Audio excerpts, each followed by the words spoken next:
Hi again. I wanted to talk tonight about something which is very important when you become sober, and that I've touched on it in the past, but it's how to stay sober, really. And that's the key, that's what's got to be achieved if you want to get healthy, because you can't keep, and I've said 100 times, um, stopping drinking and then starting again because the body will just not take that punishment. One of the first things to do is surround yourself with positive people.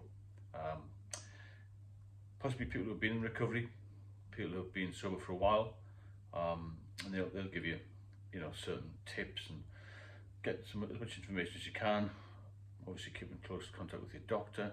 They always say, don't they, mix with people you want to be like.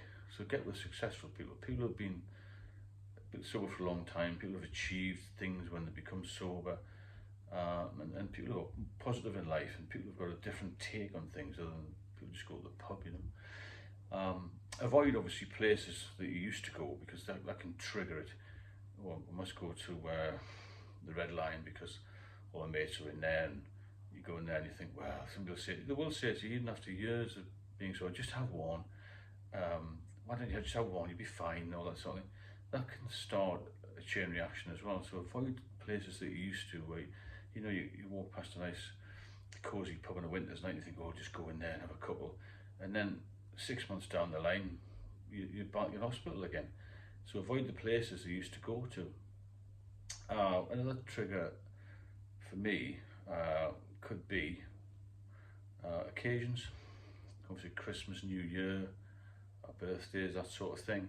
Everyone's getting together, sporting events, races, football, anything like that.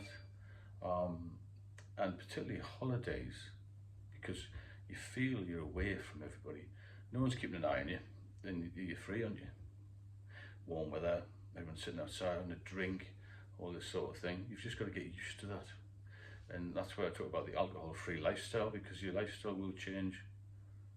You just got to keep it fueled by non-alcoholic drinks. If you need a drink, have a non-alcoholic drink.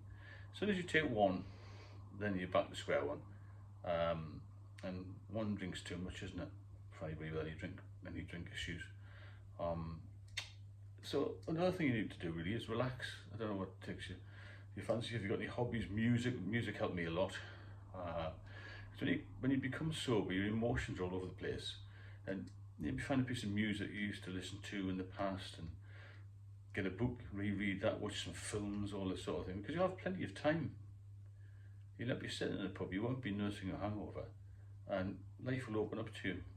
Another thing which I hammer on about a lot is exercise.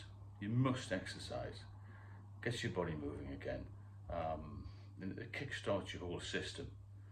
And that'll obviously then dovetail into better nutrition, feeling better and sleeping much better. You've got to listen to the motivators as well. There's a lot of information on the internet, motivational speakers, that sort of thing. That can help as well. Maybe reward yourself as well if you do have a good spell off the drink. Get yourself some new clothes, go on holiday, do something you want to do, and be positive. And another big thing I found was pretty good for me was to plan the day ahead. So you're not just left thinking, what we'll do today. Especially get a bit older, get retired, then plan your day, have some activity to do.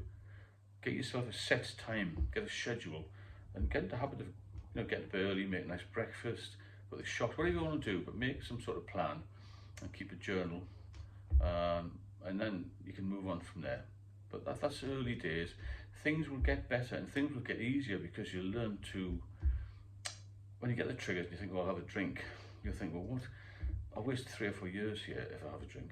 Why go back to that? Because I think drinking is short-term gain for very long-term pain.